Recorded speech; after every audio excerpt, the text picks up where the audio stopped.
Good morning. The Sustainability City Light and Arts and Culture Committee meeting will come to order.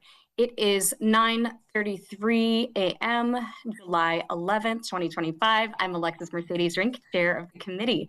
Will the committee clerk please call the roll?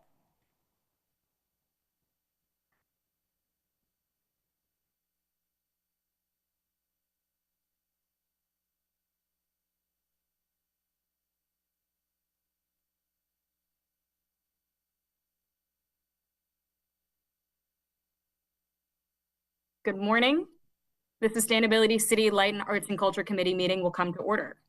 It is 9:34 a.m., July 11th, 2025. I'm Alexis Mercedes Rink, Chair of the committee.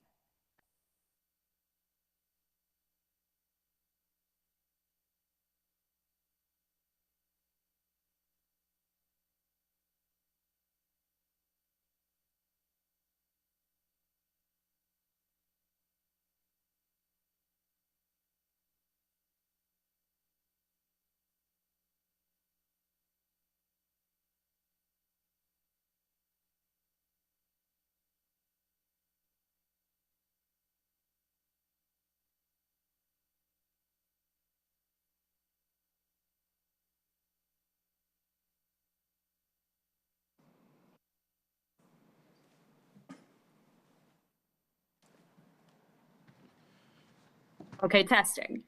Good morning. Hear you loud and clear. Fabulous. Okay. Good morning, everybody. The Sustainability City Light and Arts and Culture Committee meeting will come to order. It is 9:35 a.m., July 11th, 2025. I'm Alexis Mercedes Rink, Chair of the committee. Will the committee clerk please call the roll? Councilmember Saka. Here. Councilmember Solomon. Here. Councilmember Strauss. Here. Chair Rink. Here. Chair, there are 4 members present. Fabulous. If there is no objection, the agenda will be adopted. Hearing no objection, the agenda is adopted. Welcome everyone to the July 2025 Sustainability City Light Arts and Culture Committee meeting. Thank you everyone for being here. As you can see, I am chairing this meeting remotely today. So first, a special thank you to Councilmember Solomon for supporting me in chambers.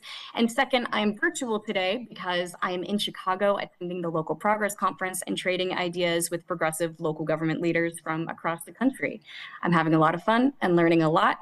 And so when I'm ready to get back home and really launch some of these ideas in Seattle, eager to chat with you all, my council colleagues, on areas of collaboration in the coming weeks and months. But moving on to today's meeting, we have a packed agenda today with items that include an appointment to the Arts Commission, several appointments to the Green New Deal Review Oversight Board, a briefing, discussion, and vote on the Kalispell Tribe Interlocal Agreement, and a briefing and discussion on City Lights power supply. And with that, we will now open the hybrid public comment period. Public comments should relate to items on today's agenda or within the purview of this committee. Clerk, how many speakers are signed up for today? Currently, we have 0 in-person speakers and 2 remote speakers. Thank you. Each speaker will have 2 minutes. We do not have in-person speakers. So with that, clerk, can you please read the public comment instructions? The public comment period will be moderated in the following manner. The public comment period is up to 30 minutes. Speakers will be called in the order in which they are registered.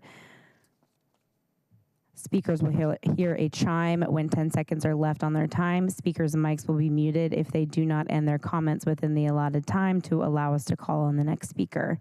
The public comment period is now open, and we will begin with the first speaker on the list. The first speaker on the list is Alberto Alvarez. Please press *6 when you hear the prompt. You have been unmuted.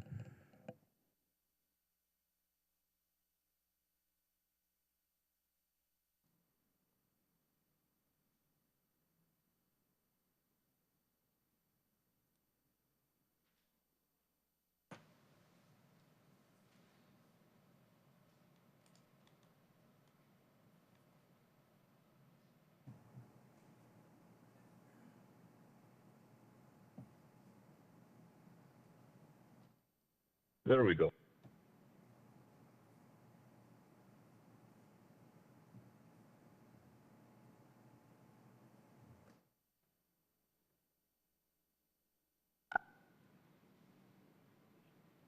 Hello, can you hear me now? Yes. Hello? Please proceed. Okay, thank you. Councilmember Rink, Councilmember Strauss, we had a major natural disaster November of last year, the windstorm and bomb cyclone. Power lines were out for days, trees and debris made driving even more dangerous. People didn't have access to many things like medications, health check-ins, food or water. We cannot wait until the next major disaster hits. We know the funding will not be there or be severely limited by the administration. A major event like that is inevitable. People have to be warned. The messaging needs to get out there early. NOAA, weather modeling, FEMA, and other crucial services the city relied on last major disaster have been cut and are not up to par. We are running blind. People have to be warned. Anyone who follows city council dynamics can clearly see that some council members are dragging their feet and planning for and taking action to defend the city, calling things performative or saying they believe in the spirit of something, but then choose to dig their head in the sand.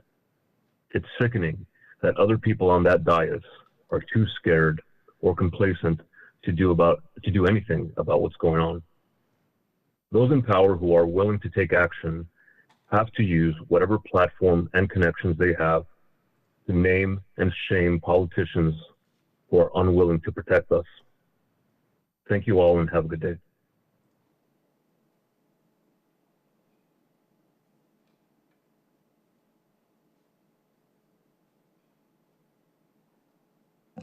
The next public commenter is David Haynes.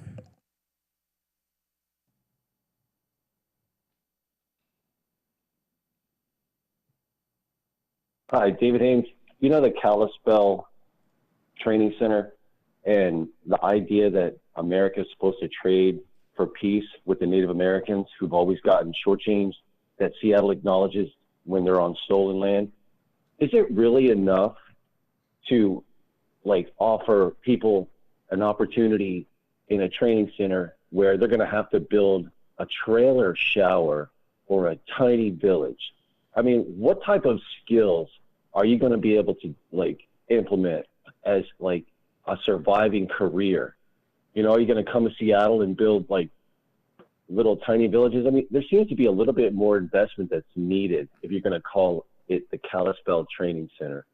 But anyway, when it comes to sustainability, I don't think it's sustainable if you're going to apply a race war and skin color priority within your Green New Deal that wants to blame the white man for everything. And if you take a look at what City Council did recently, a while back, they changed the law that said a small building does not have to retrofit to be electric, but a bigger building does, I believe. But when you're going past all these small buildings, they have these toxic pipes that are kicking out right at your nostril level, hitting you in the eyes with this poisonous air, when you're walking past. And that seems to have been ignored. And that's a negative impact on the quality of living that has been purposely discounted because council didn't want to upset the small business or the small building owner. They just wanted to act like they were tackling the big buildings. And it's just another unsustainable design. Anyway, I still think that City Light's leadership is suspect with all the clown-ass foolishness that took place that said, oh, we have to retrain somebody because they didn't know.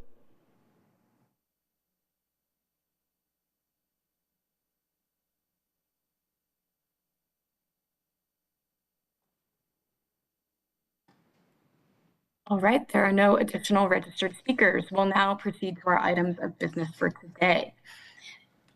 With that, will the clerk please read item 1 into the record? Appointment 03177, appointment of Joe Mikesell as member of Seattle Arts Commission for a term of December 31st, 2026. Briefing, discussion, and possible vote. Fabulous. Thank you so much.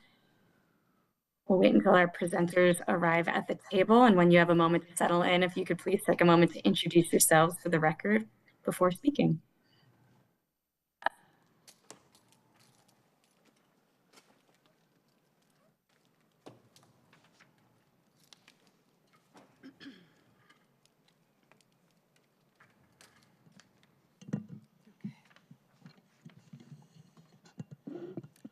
Good morning. Good morning, Chair Rink, Councilmember Strauss, Councilmember Saka, and Councilmember Solomon. My name is Gülgün Kayım. I am the Director of Arts and Culture. Hi, I'm Jo Mikesell. I am a Program Director for Sean Pike, which is an arts collective here in Seattle, supporting artists. I have the distinct pleasure today of introducing Jo Mikesell, who is a new Arts Commission appointee, here to be recommended by Council. I'll go a little bit into the Arts Commission for those who do not know. The Seattle Arts Commission is comprised of 16 members who are community member volunteers appointed by Mayor and Council, and they support the work of the Office of Arts and Culture. Commissioners include artists, arts professionals, and others with strong links to the Seattle's arts community. The Seattle Arts Commission supports the city by advocating for arts policy, creating access for equitable participation in the arts, and fostering arts engagement for all residents. A little bit about the process that brought Jo here. So all Seattle Arts Commission vacancies are announced through the Boards and Commissions website. After that, the Seattle Arts Commission Executive Committee reviews applications and recommends to the mayor and for mayor and council seats, at which time those are reviewed and approved, and then they're brought before you for confirmation. The review criteria that are used are geographic diversity, so we want to make sure that all commissioners are representing, we have a wide range of commissioners who represent various council districts, diversity of discipline in the creative sector, diversity of experience and knowledge, and then they live and work in Seattle. So those are all of the criteria. And finally, I'm going to just a little bit of Jo's bio here. So Jo Mikesell is the program director for business arts business services at Sean Pike Arts. She is a collective and compassionate leader with over 20 years of experience in the arts and culture field. Her expertise includes arts programming, exhibit management, arts funding, and digital humanities.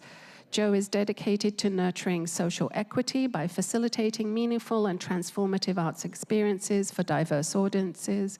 Jo serves on the board of Pratt Fine Arts Center and as co-vice president. She is also an independent curator and a member of the Council of Readers for the College Art Association. And I'm now going to introduce Jo to say a few more things about herself. Hi, I am incredibly excited to be here. I am very much looking forward to this opportunity, and I can't wait to contribute my experience to helping to advise and guide the Seattle Arts Commission. Fabulous. Thank you both for being here. Thank you, Director Kayım, and thank you for your willingness to serve, Jo. Colleagues, any questions today for Jo? Chair? Councilmember Strauss. Thank you for being with us today. You really do have to get the microphones close to you, though. It is a little deceiving. Jo, I see from your resume and your application here, you worked here in Seattle almost a decade ago for a small local company, Amazon, in an early stage, and then you moved out to New York, I assume, to get your MA in Arts Administration, had some successful positions there, and then you returned here. You've had some time to come back to the city. I don't know if you grew up here, but you spent time here 20 years ago, and now you're in a very notable organization, and now you're coming to the Arts Commission. How has that transition from what Seattle was 20 years ago and being involved here, going to a big city like New York and now coming back, how does that experience help you advise our Arts Commission? Oh, wow. So you're right, I started at Amazon.com back in the late 90s, and there was one warehouse in the middle of Georgetown, and it was a very, very different place. Seattle was sort of this interesting mix of a small town and a big town, sort of on the verge of explosive growth. And I was fortunate enough to be here during a lot of that growth. I did decide to move to New York to get my grad degree, and I stayed there for some time until COVID. And my intent to go there was kind of to see what I could bring back to Seattle from a place like New York that is known internationally to be this sort of locus for the arts. Because I know that there is incredible art in Seattle. There are incredible artists in Seattle, but there's not a lot of support for them, or at least at that time there wasn't. So in moving back, I was able to take some of my experience in New York and really reframe how I thought about artists and how they need to be supported in Seattle. And it led me to work for Sean Pike, which exists entirely to support the arts. And I think if I could really sort of compare what it was back then and what it is now, it's such a different city. It's almost completely different. But there is more art support now, especially with things like Doors Open. There is incredible opportunity that back in the late 90s and early 2000s, I don't really think, or at least I wasn't aware of it. And I think there's been an amazing marketing campaign to get the word out about how artists can be funded and how they can be successful and how they can exist in a city like Seattle where it is incredibly hard to live as an artist. Thanks. Is there anything that's going especially well or especially poor at the moment that you're excited to either help support or help change course on? So I moved back here in 2020, and it was a little shocking, to be honest. And I moved downtown. I live downtown now. So I see the growth that has occurred over the past 5 years. I see the millions and millions of dollars that have been used to fund revitalization in downtown. And I'm lucky enough to be a part of that through Sean Pike. We support the Seattle Restored program. And so I am every day talking with artists and with entrepreneurs who are being put into downtown to really build this city back up and beyond. And I think it's incredibly rewarding to see that kind of growth, because all I have to do is walk outside my front door to see it. That's amazing. Well, thank you for your volunteer service on the commission, and look forward to seeing what you contribute to the commission. Thank you, Chair. Thank you, Councilmember Strauss. Colleagues, any additional questions for Joe? I think we're good here. Fabulous. Then I'll just close out with this question. And Councilmember Strauss, I appreciated your question about, what is going well. I'm going to pivot and just ask if Joe, you could speak to what you would define as some of the biggest challenges facing the arts and culture sector at this time. I'd love to hear your insights. One of the biggest challenges, I think, is the cost of living in a place like Seattle. I think it's very hard. Everybody's got a side gig. Everybody is doing everything they can to exist and to still be able to make art and to live and to eat. That is always the challenge, right? Everybody's got to eat. My gosh, I appreciate that response. And colleagues, if there are no additional questions, I'm going to move that the committee recommend the confirmation of appointment 03177. Is there a second? Second. It is moved and seconded to recommend the confirmation of the appointment. Any final comments? Not, will the clerk please call the roll on the committee recommendation to confirm the appointment? Councilmember Saka. Aye. Councilmember Solomon. Aye. Councilmember Strauss. Yes. Chair Rink. Yes. There are 4 in favor, 0 opposed, and 0 abstentions. Therefore, the motion carries, and the committee recommendation that the appointment will be confirmed will be sent to the July 22nd City Council meeting. Thank you so much again for being here, Joe, and thank you again, Director Kayum. And with that, will the clerk please read items 2 through 10 into the record? Appointments 03219 through 03226. Appointments and reappointments of Brittany Kane, Akeisha Chatterjee, Rosalinda Jenkins, John Sanchez, Jamie Strobel, Leah Wood, Peter Hasegawa, and Nina Oliver as members of Green New Deal Oversight Board for a term of April 30th, 2028. Briefing, discussion, and possible vote. Wonderful. Welcome all. I'm not there, but I can see people heading up to the front through the camera. So I'll give folks a moment to settle in at the table. And when folks are settled in, if you could take a moment to introduce yourself for the record before speaking.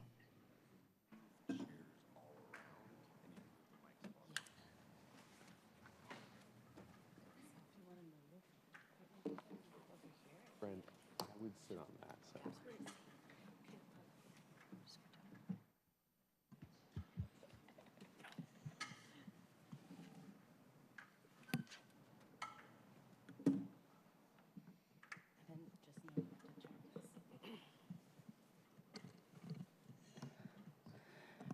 Good morning, esteemed council members. We're glad to be here today to introduce the recommended appointees to the Green New Deal Oversight Board and share a little bit more about the Green New Deal for Seattle.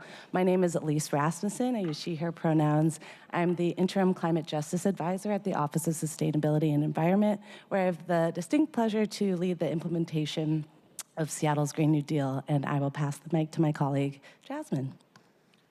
Hi, good morning. My name is Jasmine Fragiacomo. I use she, her pronouns. I am the Interim Climate and Environmental Justice Associate at the Office of Sustainability and Environment, and I help staff the Green New Deal Oversight Board. Wonderful. We will dive into our presentation and just want to know if we are supposed to pull up our slides or on our end. Oh, I'm sorry.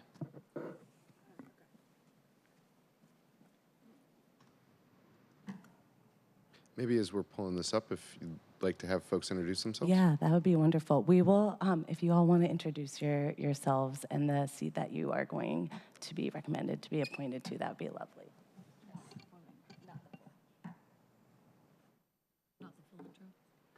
No, she said not the full intro. Just name and... Hi, everyone. My name is Akiksha Chatterjee. I am a campaigns director with 350 Seattle, and I will be the new emissions reduction specialist on the Green New Deal Oversight Board. Good morning, council members. I'm Nina Olivier, and I am seeking reappointment to the Green New Deal Oversight Board. I currently serve as an executive committee board member, and I serve as a greenhouse gas reduction specialist. By day, I am King County's Circular Economy Program Manager through the Department of Natural Resources and Parks. Hello, members of the council. My name is Rosalind Jenkins. I'm seeking appointment to the Workforce Development seat on the Green New Deal Oversight Board, and I am currently serving as the Regional Director for the Northwest of Emerald Cities Collaborative. Good morning, Council. My name is Brittany Kane, and I am seeking the labor representative position for the Green New Deal Oversight Board, and I am currently a business agent for Plasters and Cement Masons Local 528. Thank you, everyone. All right, we have our slides pulled up. So we've been asked to present a little bit about the Green New Deal to provide that context, so we'll briefly share about that and then launch more into introductions. Next slide. So before we get to hear from the recommended appointees, we wanted to briefly provide the history and the context on the Green New Deal and the work of the Green New Deal Oversight Board so you can best understand how these wonderful individuals will be contributing toward the city's broader climate and environmental justice goals and actions. In 2015, the city, in partnership with community, published the Equity and Environment Agenda.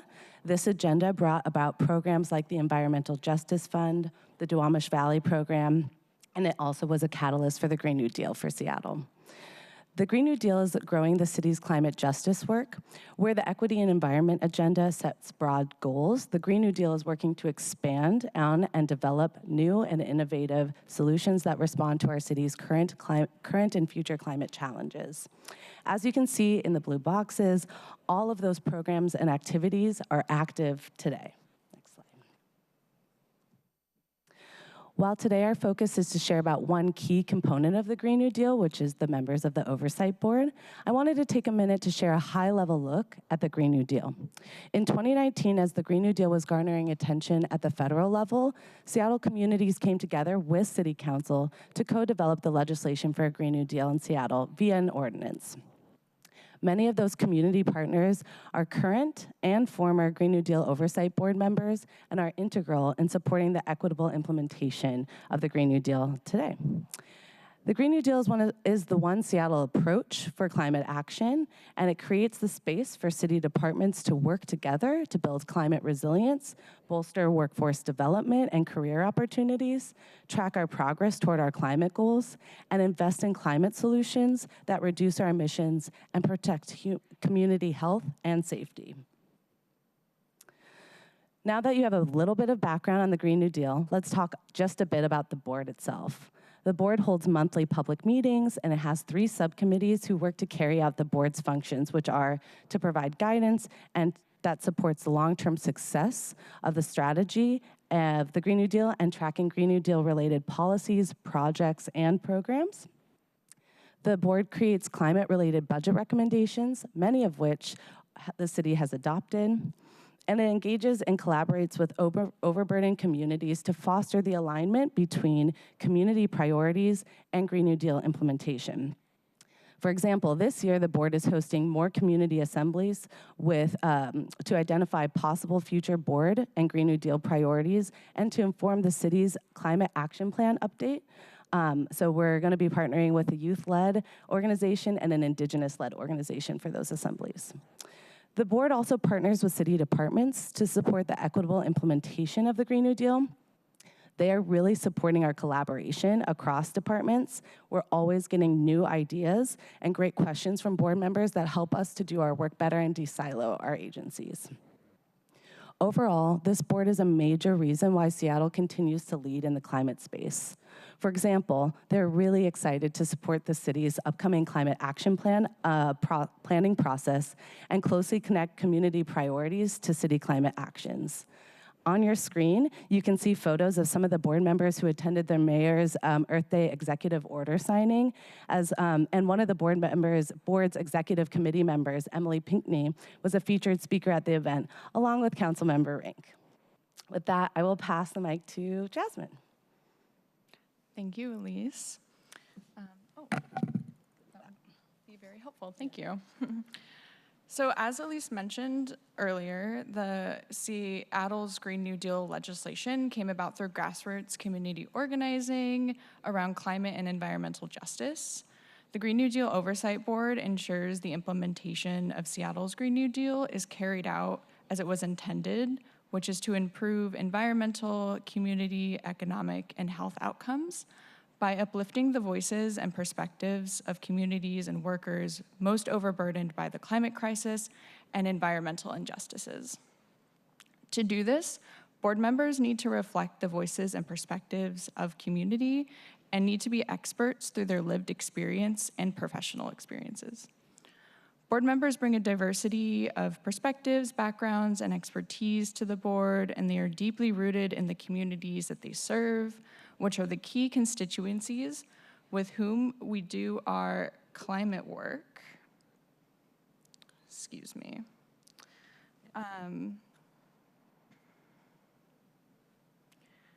These constituencies are reflected in the makeup of the 19-person board representing communities overburdened by racial, environmental, and economic injustice, tribal members, environmental justice organizations, workforce development organizations, and labor unions, technical, climate, and greenhouse gas reduction specialists, as well as youth.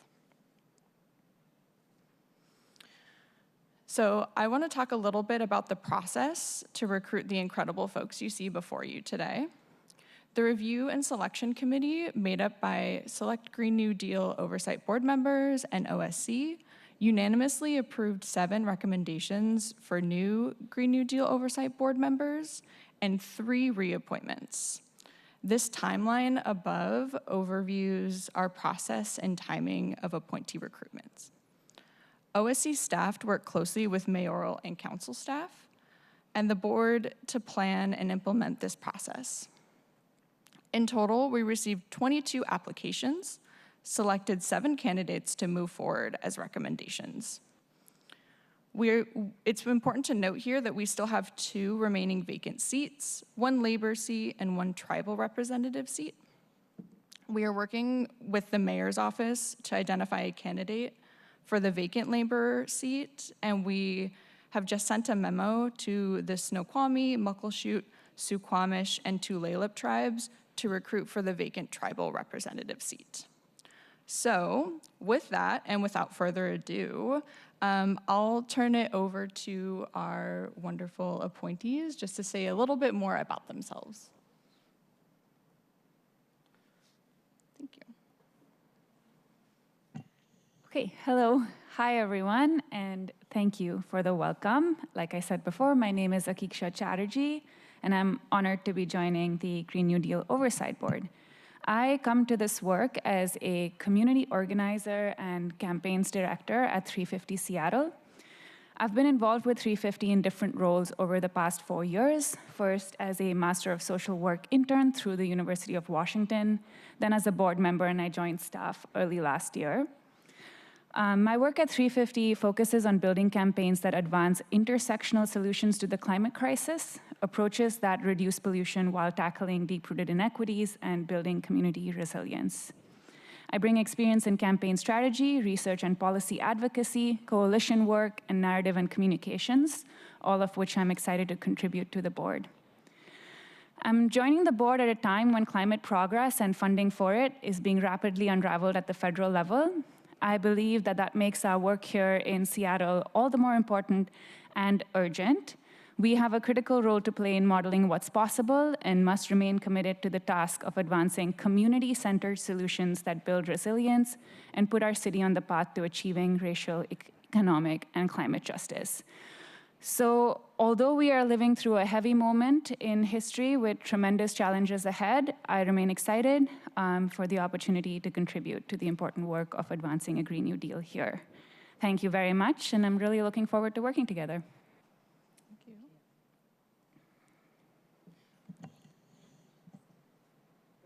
Oh, thank you. Microphone is on. Yep. Good morning. My name is Brittany Kane, and I am excited to be joining the Green New Deal Oversight Board. I am a union representative for the Plasters and Cement Masons Local 528.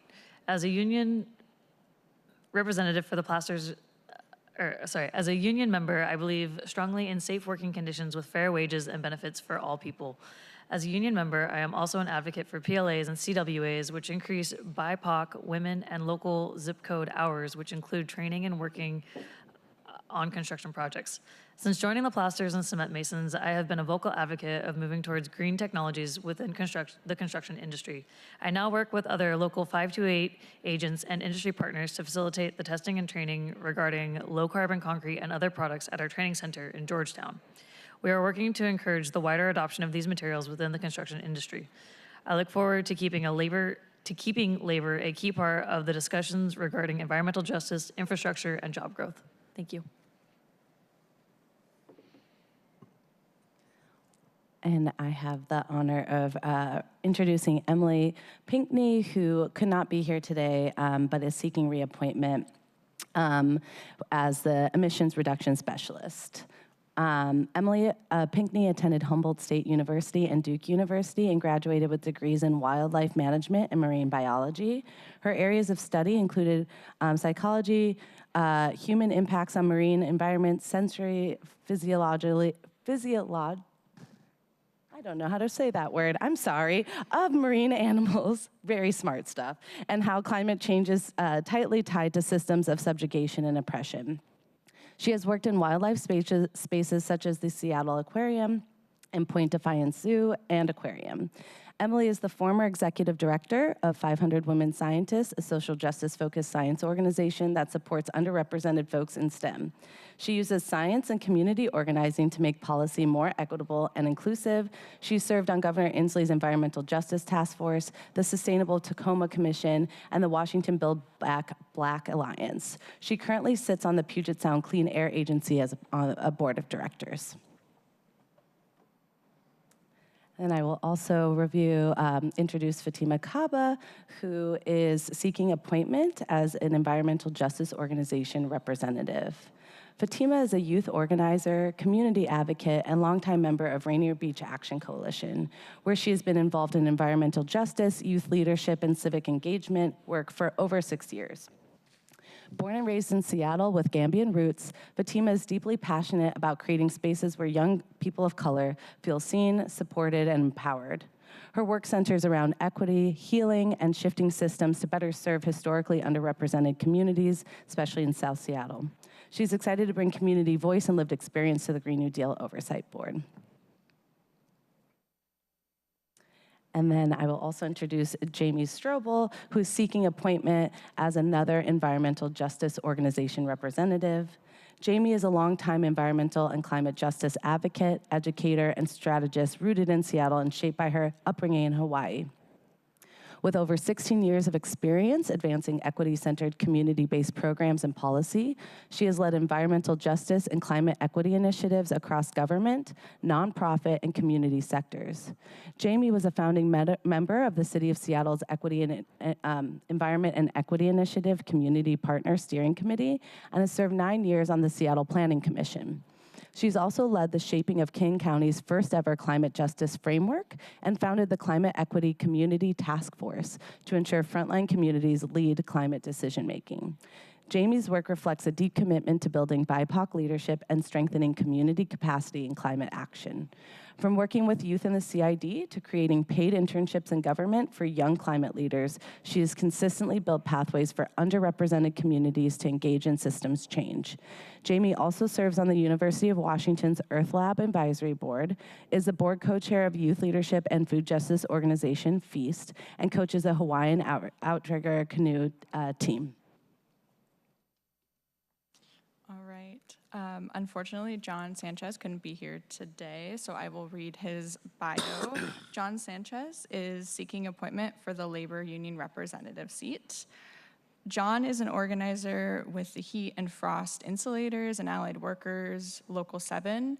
He represents mechanical insulators across 20 counties in Western Washington and the entire state of Alaska. He has been in the trade for 9 years and an organizer for 2. His work focuses on advocating for energy justice, healthier buildings, and workforce equity. John has been leading efforts to integrate mechanical insulation into public climate strategies because it plays a critical role in cutting greenhouse gas emissions, preventing energy waste, and protecting public infrastructure like schools and housing. He works closely with utilities, public agencies, and community partners to promote building assessments, secure investments, and create access to union careers for workers in frontline communities. John is also a proud father with a growing family. He is expecting a baby girl soon, which is part of what drives him to ensure Seattle's Green New Deal creates real long-term opportunity for working families and for the next generation. Leah Wood, also unable to be present today, so I will also read her bio. She is seeking appointment for an environmental justice organization representative seat. Leah is an environmental justice and public health practitioner with over 10 years of experience collaborating with frontline communities to advance community health and well-being. Through her work with the University of Washington Center for Environmental Health Equity, she supports frontline community-led and grassroots organizations build capacity to address environmental inequities in their communities and to thrive. In her free time, she loves attending community events, running, making art, and holding science clubs with her friends. And I will turn it over to Nina. Thank you. Council members, I'm honored to be considered for reappointment to the Green New Deal Oversight Board as a climate resiliency and greenhouse gas reduction specialist. My background is rooted in environmental science, climate resiliency, and systems transformation. As King County's Circular Economy Program Manager, I focus on advancing equitable and innovative ways to reduce emissions, close resource loops, and shift regional markets towards sustainability. My work intersects policy, equity, and implementation, from supporting REAPPLEST, King County Zero Waste Action Plan, and circular contract strategies, I have also led the updates to King County's 2025 Strategic Climate Action Plan, which is now in the hands of County Council and pending approval. Serving on the board has been deeply meaningful with a lot of these people here I'm with today. We have helped shape budget recommendations, participated in the Building Emissions Performance Working Group to set those standards, alternative compliance pathways, and rules, and supported community assemblies that center frontline voices. I led several of our letters of recommendations on what Seattle's building emission standards should look like, our Seattle Energy Code, and I am excited to continue advocating for climate policy that reflects our values and our communities. During my next term, I hope to strengthen pathways for workforce development, provide input and guidance on the update process of the City of Seattle's Climate Action Plan, and ensure our recommendations support bold, measurable climate action rooted in justice. Thank you for the opportunity to continue this work. Thank you, Nina. I will read Peter's bio. So Peter Hexagawa is seeking reappointment for a labor union representative seat. Peter is currently a co-chair of the Green New Deal Oversight Board and holds a seat representing labor. He is the director of strategic campaigns and renewable energy policy for the Electricians Union IBEW Local 46. Peter is a passionate advocate for the labor movement to help lead the climate transition. And I will now pass it off to Roz. Thank you, Elise. My name is Rosalind Jenkins. I'm here because 8 years ago, I applied for a job I didn't think I could get with a nonprofit I'd never heard of called Emerald Cities Collaborative, and it changed my life. In that role, I launched workforce development and contractor training programs to equip diverse people to be partners in delivering our region's energy future. I later joined Seattle City Light in a service equity role, and there I engaged with talented leaders advancing energy efficiency, sustainability, electrification of transportation and buildings, and much more. They taught me, they supported me. As a member of the Green New Deal Oversight Board, I promise to keep learning and to continue supporting good people doing essential work however I can. I'm now back at Emerald Cities and regional director, and we just launched the Electrical Pathways Pre-Apprenticeship. Our first 9 graduates just received placement letters to enter union electrical apprenticeship. We're very proud of that. Our HVAC Career Prep Academy will become a registered pre-apprenticeship later this month. Our 11th cohort starts class next month. Both programs benefit from City of Seattle investments influenced by the work of this committee and the Green New Deal Oversight Board. I would say to you all, thank you, and it's working. Thank you for your leadership and support. Thank you for allowing me to serve. I'm honored, and let us keep pressing ahead together. Thank you very much. Thank you so much. You've just now heard from everyone. Thank you. Pass back to you. And thank you all so much for being here today. Thank you for your willingness to serve. Colleagues, any questions for our appointees today? Chair, if I might. Councilmember Strauss? Thank you. Thank you all for your volunteer service to our city. It's great to see you all here. I had some questions for Brittany, and I see that she had to take off probably back to trying to make concrete and cement more sustainable. So that's a really good thing to do. Roz, really great to see you. I can read your PIN, so that's why I called you by a shorthand name. I guess I was surprised to hear that you were surprised to get that job. After reading your resume, I see that you have you've worked for government, you've worked in advocacy, you've worked in policymaking, you've worked directly for governors, you've directed statewide campaigns, and you've even launched programs here in the city of Seattle. With all of that experience, understanding what it takes to campaign for something, understanding what it takes to build something from the inside of government and then to implement, what do you see as the vision for the next few years here on the Green New Deal Oversight Board? Well, the first thing we must do is we must maintain our courage in this moment. It's not as bad as it's going to get. I'll just say in our case, we had 3 different federal contracts that were all cut. Some we lost 100% funding, some we lost 40%. First thing we have to do is maintain our courage, sustain the work that we're doing, and redouble our commitment to doing it, no matter what the outside forces may encourage us to do. And some of what that may look like is in the workforce space, we might have to double down on some of our difficult programs. In the case of electrical pathways and other programs like it, one challenge is it takes a while to mint out an electrician. Will there be work for that person when they journey out? And how can we continue to advance infrastructure investment and make the city a favorable place to build and invest so that when they journey out, there'll be projects they can work on. So those are some of the things I think about at night. I don't know if it fully answers your question, but it gives us something to chat about when the time comes. Wonderful. And I think you're actually one of the first appointees to a commission that I've seen as a former City of Seattle employee. It gives you a unique perspective because it's not necessarily intuitive how bureaucracy works generally, and then that doesn't necessarily transfer to the City of Seattle. What advice do you have for others, whether it's this commission or any other commission, of how can a board or a commission most effectively work with policymakers and people working within the bureaucracy of the City of Seattle? Council member, it's about relationships.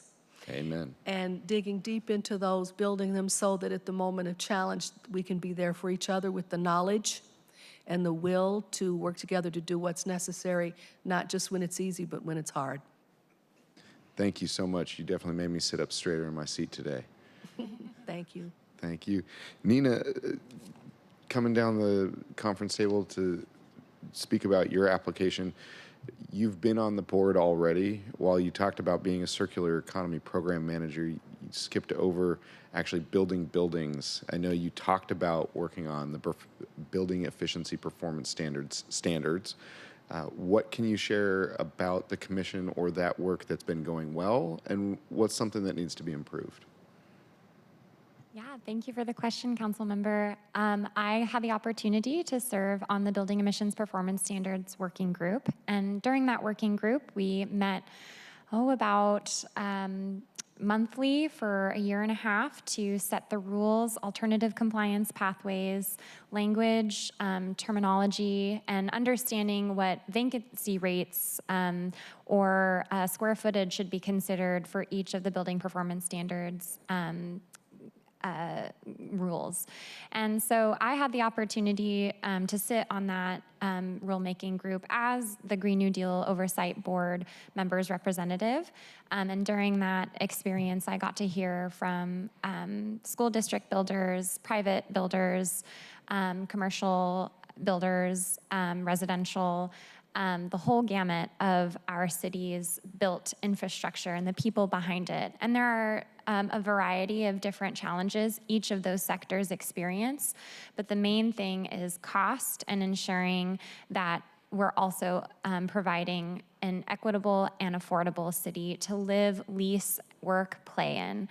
And the goal of those working groups were to ensure that the building emissions performance standards did not hinder the ability for a small business or a nonprofit organization to be able to meet those standards in an equitable way. So those alternative compliance pathways we set forth was that intent. And I see the challenge between, sustainability and meeting, reporting requirements for emissions for buildings, but then also making rent. And there's this caveat, but there's also a really great middle ground to be explored and further assessed and further met. So as the rulemaking, I understand the rulemaking process is still in ongoing. I know public comment just closed for that. So I look forward to seeing how that middle ground is met. Wonderful. Thank you for all your work on that. As a returning member, do you have any advice for new members, and maybe what's one thing that you didn't expect, something unexpected from your first term? November of last year was a little, unfortunately, unexpected of the sudden shift in our federal government priorities. For me, I didn't see that coming. But my advice to board members is to keep going and to never ever erase DEI and equity in the work we do for implementing environmental programs and sustainability initiatives and furthering City of Seattle's climate action plan. I am so excited that our 2013 City of Seattle Climate Action Plan is finally being updated. This is a huge opportunity where we can set targets, strategies, actions that really pave the way for a more equitable and sustainable future. And we just went through that process at King County and have learned a lot. There's some challenges that we met and learning points that I can share, and I'm really excited to, in any way, through the Green New Deal Oversight Board, be involved in City of Seattle's climate action planning process. Wonderful. Thank you for all of your volunteer service and the immense knowledge base that you're bringing to this work. Really appreciate, especially because good policy not implemented doesn't work, right? And so it's really that implementation. And Akiksha, you started out in the early days as what I'm seeing as a campaign intern for this whole program before us. And then you've been involved ever since. What is that vision that you saw back then? How is it working now, and what do we need to do? Yeah, so I started as an intern through the School of Social Work with 350 Seattle. And that was right about the time that 350 Seattle began working on a Green New Deal and Green New Deal campaigns specifically. So I had the chance to work on campaigns like Solar Schools, where we won funding to upgrade schools to have solar, clean air, cooling. Similarly, our Healthy Through Heat and Smoke campaign, where we won funding to upgrade our community centers to serve as resiliency hubs. I think the vision there was really one that is one that is of a Green New Deal, that climate policy doesn't sit in a silo, but it actually touches all aspects of our lives. So we're basically trying to create a city that is resilient, that takes care of its people, where folks have access to clean air and cooling when heat waves and wildfire smoke arrive. But we're also doing it in a way that is building an economy that's rooted in union labor, good green jobs. And so this holistic vision is really what drove me and still drives me, and it's why I want to be on this board as well to help continue to implement these kinds of policies. Wonderful. I think it is very helpful to have somebody who was here from the start to help us guide into the future, and thank you for your volunteer service to our city. Chair, those are all my questions for the moment. Nothing to add. Appreciate it. Very thoughtful questions. Thank you, Councilmember Strauss. Councilmember Solomon, Councilmember Saka, any questions? No questions from me, Madam Chair. Thank you, Councilmember Solomon. Same. None from me as well. Thank you, Madam Chair. Thank you, Councilmember Saka. All right, colleagues, with that, I had a couple questions, but Councilmember Strauss, yours were so thoughtful. Our amazing appointees covered them, so I don't have any additional questions for today, but want to express again my gratitude for all of you for your volunteer service and serving on this important body. Before we move on with voting, the clerk has noted we need to read item 10 into the record, as we cited a missing appointment number into the record initially, and then we can move the appointments forward. So clerk, can you please read item 10 into the record? Appointment 03327, appointment of Emily Pickney, as member Green New Deal Oversight Board for a term to April 30th, 2028. Briefing, discussion, possible vote. Wonderful. Well, with that, I move that the committee recommend the confirmation of appointments 03219 through 03227. Is there a second? Second. It is moved and seconded to recommend the confirmation of the appointments. Any final comments? All right, with that, will the clerk please call the roll on the committee recommendation to confirm the appointments? Councilmember Saka. Aye. Councilmember Solomon. Aye. Councilmember Strauss. Yes. Chair Rink. Yes. Chair, there are four in favor, 0 abstentions, and 0 opposed. Wonderful. The motion carries, and the committee recommendation that the appointments be confirmed will be sent to the July 22nd City Council meeting. Thank you all for being here today. Thank you. And with that, will the clerk please read item 3 into the record? Council Bill 121025, an ordinance relating to City Light Department authorizing the general manager and chief executive officer of City Light to execute an interlocal agreement with Kalispel Tribe of Indians. Briefing, discussion, and possible vote.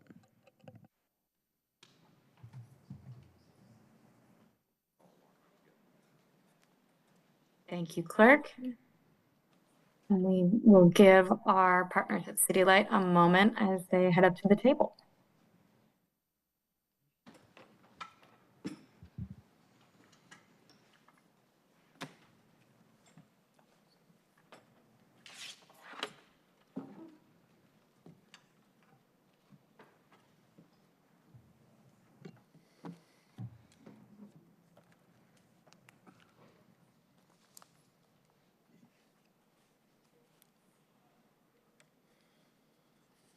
And when you're ready, if you can take a moment to introduce yourself before speaking.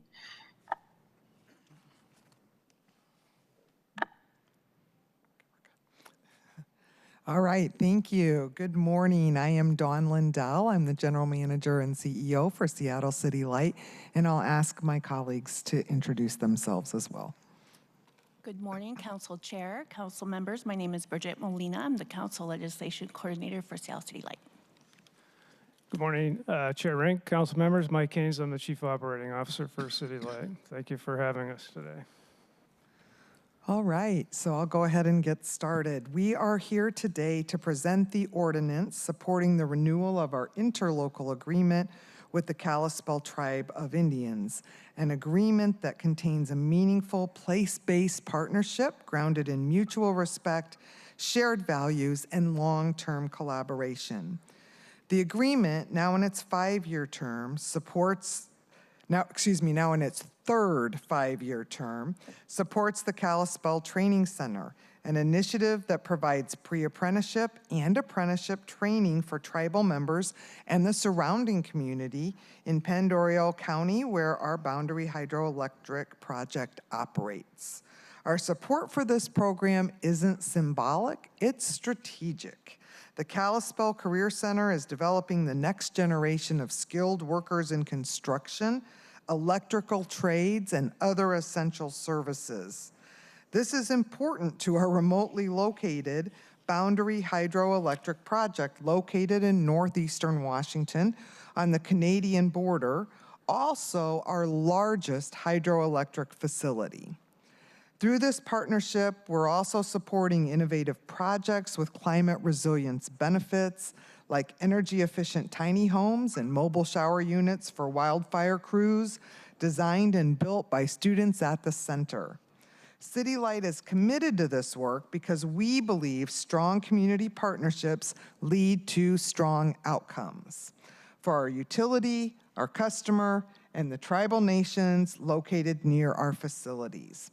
Mike Haynes, Chief Operating Officer, and Janet Hart, Senior Operations Manager at Boundary Dam, will now walk through the more detailed presentation.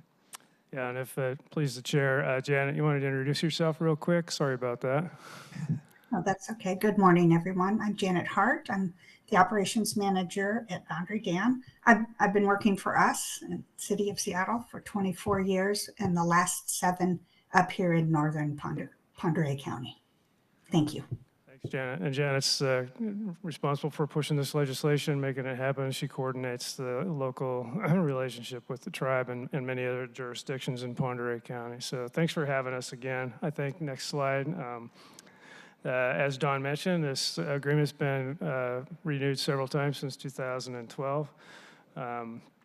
I've shown just a few background facts here for your education, and I think the bottom line is we've enjoyed a very long-standing relationship with the tribe, even preceding the current license for Boundary with the FERC that was awarded in 2013. Next slide. What this slide does is it shows a couple of things.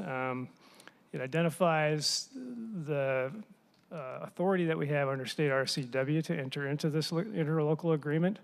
And also, we wanted to highlight that on the map on the right, you see the traditional territory of the tribe as shaded that identifies their original territory recognized back in time immemorial.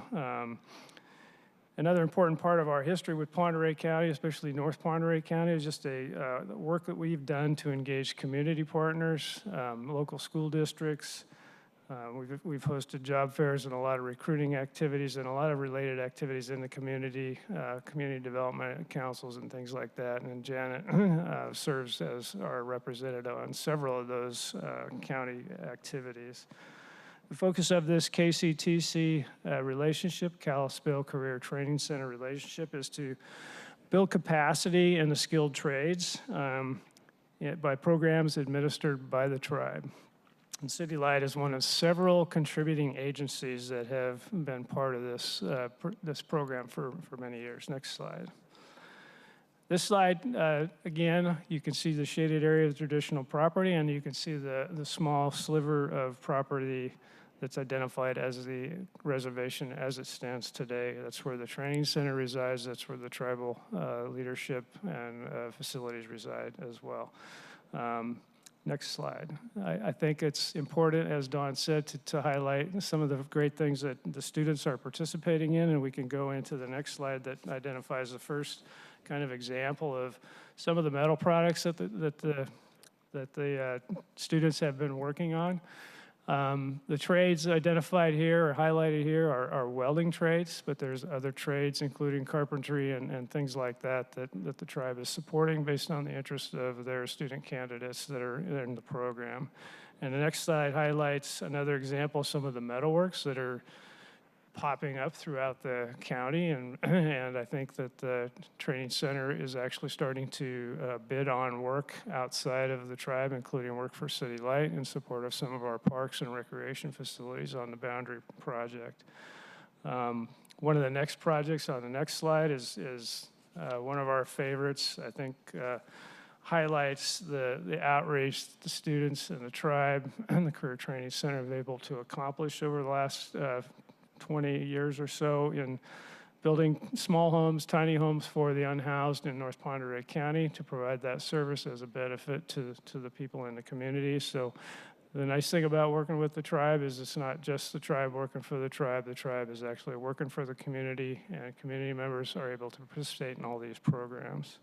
The next slide highlights another program that Dawn mentioned in her opening remarks, and this is a kind of the shell of a firefighter facility that they're super proud of, that they make available to provide shower resources to mobile firefighter crews that work in North Pend Oreille County. I suspect, Janet, there's probably one of these in service today because we do have some activity over there as we speak. Again, a very popular program for the community, for the firefighters who are not always from this area, who come in service to our state to support wildfire mitigation and fighting. So finally, to close, just a reminder that we're here to get authorization to sign an additional 5-year agreement with the Kalispell tribe in support of the Kalispell Career Training Center, which obligates City Light to $50,000 for 5 annual payments of $50,000 to continue to support the tribal workforce, sustainable trade training and apprenticeships for tribal members and participants in the program. And so with that, I just thank you for your time and happy to take any questions. Thank you for the presentation today. Colleagues, any questions? Chair? Councilmember Strauss? I don't have any questions. I just, with the opportunity to have Janet here in committee, it's a pleasure to have you here, Janet. I had hoped to make it out to Boundary Dam last month, but unfortunately was unable to. Can you share with the committee a little bit more, since we have this special pleasure of having you here, a little bit more about Boundary Dam, where it is, why it's special and interesting, and if you want to quote the the little video from Evening Magazine with Andy Strong when he was 23, that's fine too. But any insight about Boundary Dam for us to better understand why we are working in Montana today? Yeah, thank you. With my pleasure, I'd love to speak about Boundary. It's one of my favorite places. What's unique about Boundary is the Pend Oreille River runs north. It's one of the few rivers that run north in the United States. And when the river runs through our power plant, the water comes out, and within a quarter of a mile, it's in Canada. And the river continues up through Canada and goes to the west, and then it drops back down into the Columbia Basin, the Columbia River. So we get a lot of use out of this water. And I'm extremely proud to represent Seattle City Light here in northern Pend Oreille County. I was in downtown Seattle for 17 years until moving here. And it's a difficult place to operate a power plant because we are so remote. And what makes me really proud about working for Seattle City Light is our public outreach. Like, we support all of the different schools in the area. We partner with the tribes. We partner with all the different towns, and I'm given a lot of support from my colleagues in Seattle to make this happen. At Boundary Dam, currently we have about 50 employees, and they're all represented by different unions. So Seattle City Light is the largest employer in northern Pend Oreille County. So it's very remote. We have no stores. You can't go to Target. It's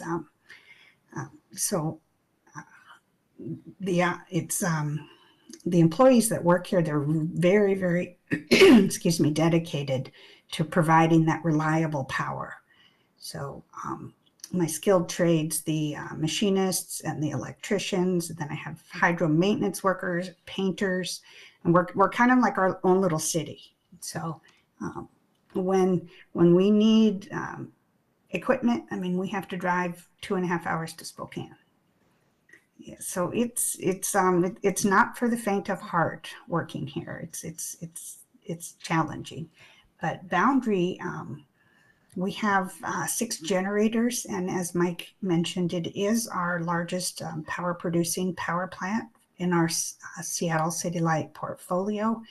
So once we're done with all of our generator overhauls, which is actually, I picked my background picture, that is one of the generators that powers the city of Seattle. Once we're finished with our overhauls, we'll have a nameplate capacity of 1,158.5 megawatts. So that's very big. That's wonderful. Thank you, Janet. And maybe if we could tick back to slide, I believe it's 3. Yes, 3. Because when we look at lines on a map or we hear words, it's sometimes helpful to hear and see them together. And I say that to mean the river, the Pend Oreille River running into Pend Oreille Lake, and then to Boundary Dam. I don't know that Boundary Dam is on this map, or not called out on the map, I should say. Yeah, not called out on the map. And so maybe if somebody wants Certainly. to use the clicker, just to say, you brought something up that's very interesting, Janet, which is that this is a northern flowing river that eventually flows into the Columbia after it goes to Canada and then comes back to us. And can you share with us, we can see the shaded areas of the traditional territory of the Kalispel Indian tribe since time immemorial and even before.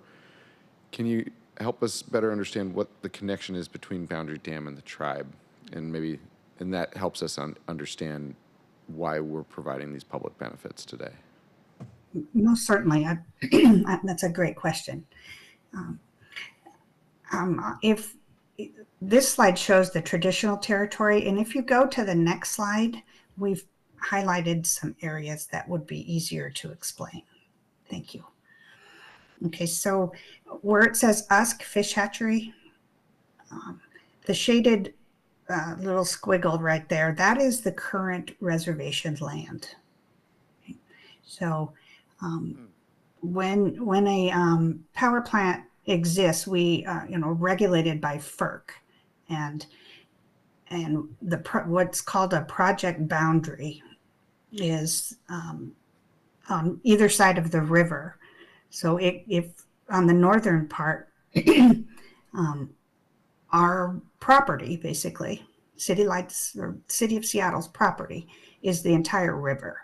And it goes all the way up to the very northern Canadian border. And that's where Boundary Dam is located, is that little star right there at the border.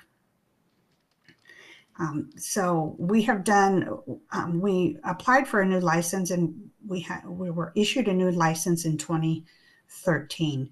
And through that process, we had to collaborate with all of our partners around. So the tribe, United States Forest Service, the Bureau of Land Management, sure I'm leaving a few out, but a lot of fishery agencies too. fisheries, yes, of course, fisheries. And we have a lot of different projects based on having our new license that we committed to, because we want to be a good partner in this community and improve things for people. So a lot of the improvements we do is to encourage recreation in the area, improve fish and wildlife habitats, and then partnering with the tribe, because this is their traditional native land.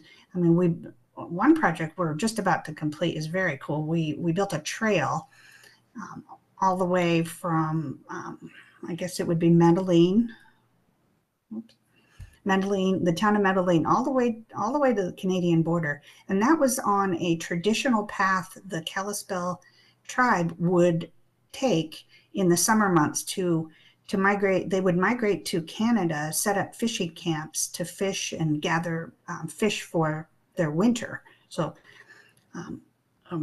there's just a lot of collaboration we do with the tribe. And even though most of the members of the Kalispel Career Training Center are tribal members, it is open to everybody.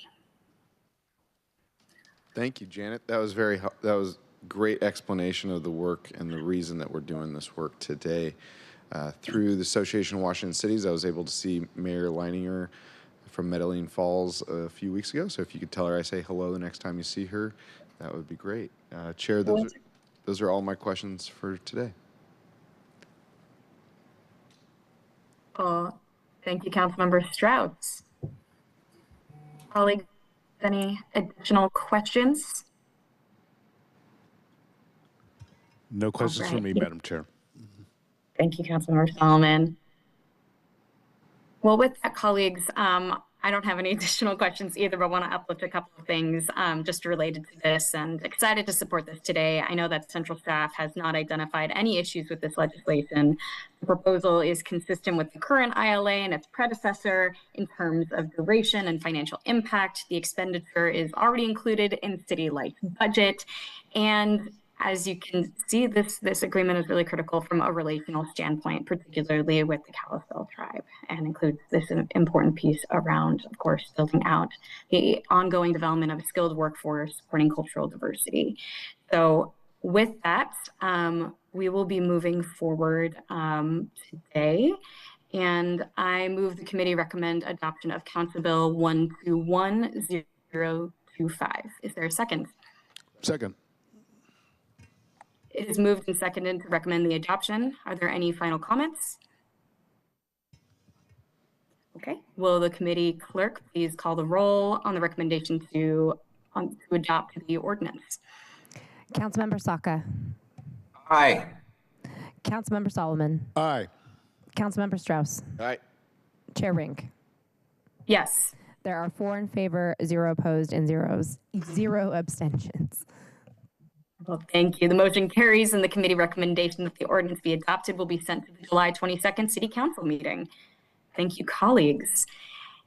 And with that, will the committee clerk please read item 4 into the record? Seattle City Light Power briefing and discussion.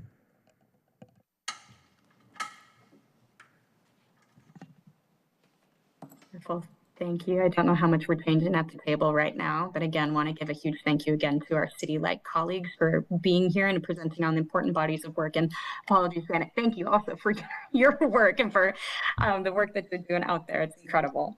Thank you very much. Goodbye. Thank you. Have a good morning. I'm out of sorts being a little bit remote, so thank you all again for bearing with me. I believe we had couple new folks join at the table, so if you can take a moment and introduce yourself for the record before speaking. Good morning. Thank you. I'm Siobhan Doherty. I'm the Power Supply Officer for Seattle City Light.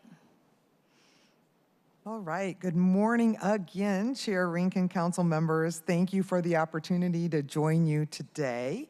I'm here on behalf of Seattle City Light to introduce a briefing on our power supply outlook, informed by our 2024 Integrated Resources Plan and recent system data.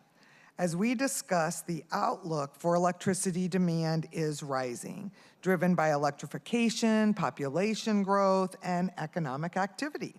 At the same time, we're facing very real pressures in the energy markets, including increasing power supply costs, tightening regional capacity, and as I learned yesterday, cuts in funding, $14 billion in cuts so far this year in federal funding for solar and wind projects. We're planning ahead and proposing action to ensure that we meet growing demand with reliable, affordable, and clean energy. That means a proactive strategy for acquiring new resources, maximizing our existing generation resources, maintaining system flexibility, and strengthening regional partnerships. Today's briefing will cover how demand is evolving and what that means for system planning, our 20-year roadmap for clean energy resource additions, the importance of transmission infrastructure to support the transition, and how regional collaborations are helping us address these shared challenges. So we appreciate your continued support as we work to ensure City Light remains a national leader in reliable, equitable, and carbon-free power delivery. I will now hand it over to Siobhan Doherty, our Power Supply Officer, to deliver the presentation.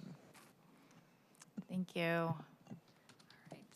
So our first slide is showing us our estimated power resource mix from last year, from 2024. Thanks to the ownership of several hydroelectric facilities, as well as long-term contracts, we have a very clean electricity supply.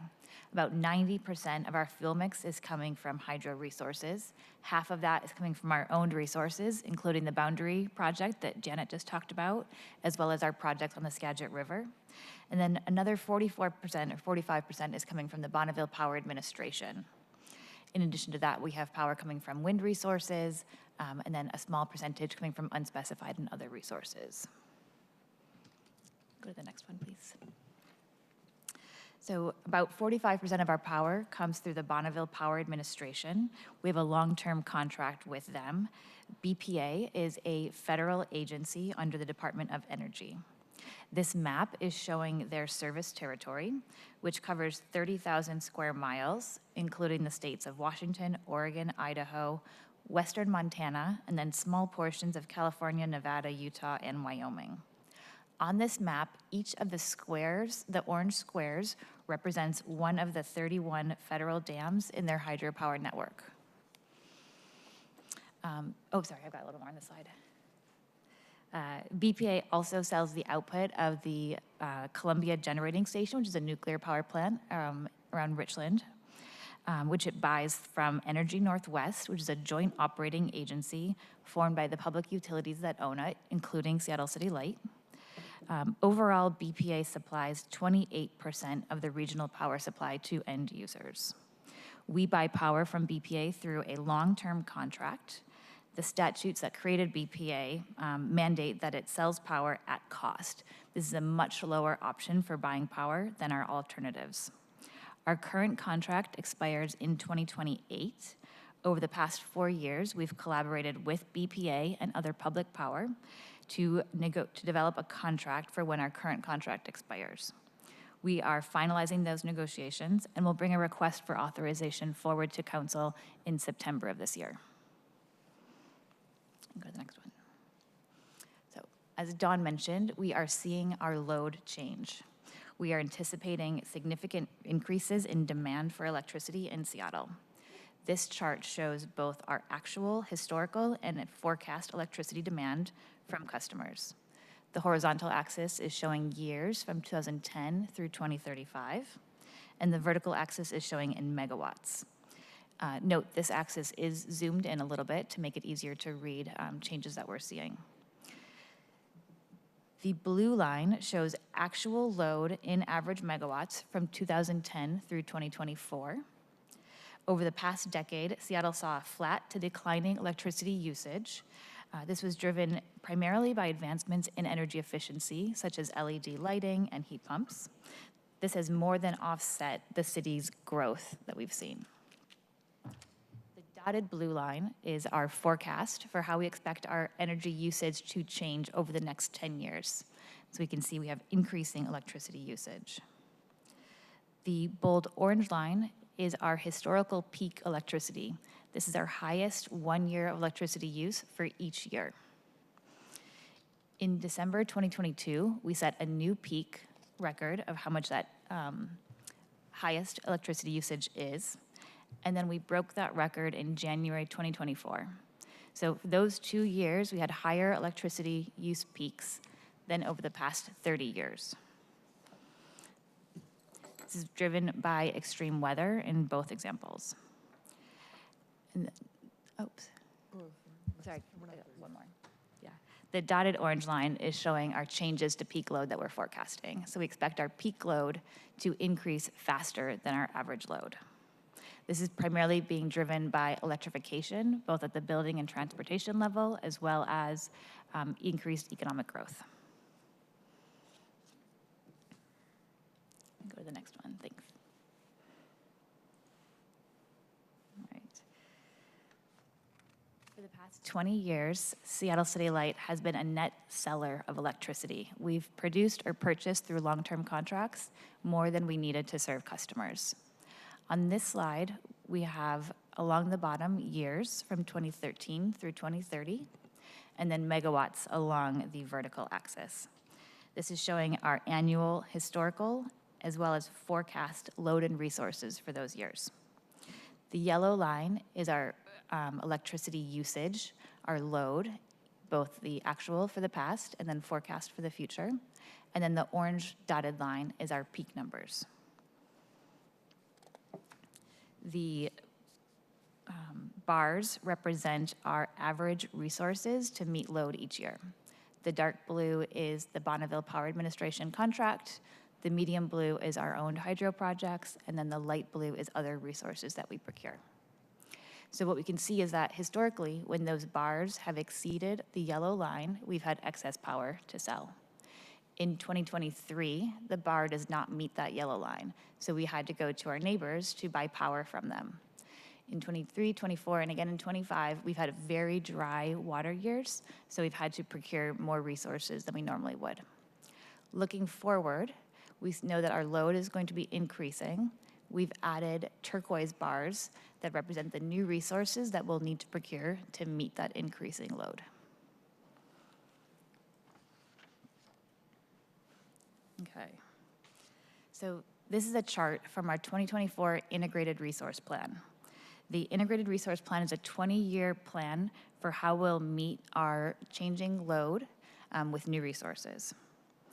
We refresh this plan every 2 years, and in early 2026, we'll bring to Council a request to approve our 2026 plan. This plot is showing forecasted load and generation for 2035, so looking 10 years into the future. On the vertical axis, we have megawatts. On the horizontal axis, we have 12 panels. Each one represents 1 month of the year in 2035. And then each panel is further divided into 24 hours. So these are representing typical days for each month for 2035. The light blue shading represents a simulation of the generation we will see from our current resources in 2035. So in a particularly good high precipitation year, we would expect our resources to produce generation at the top of that blue band. And in a drier year, they would produce at the bottom of that band.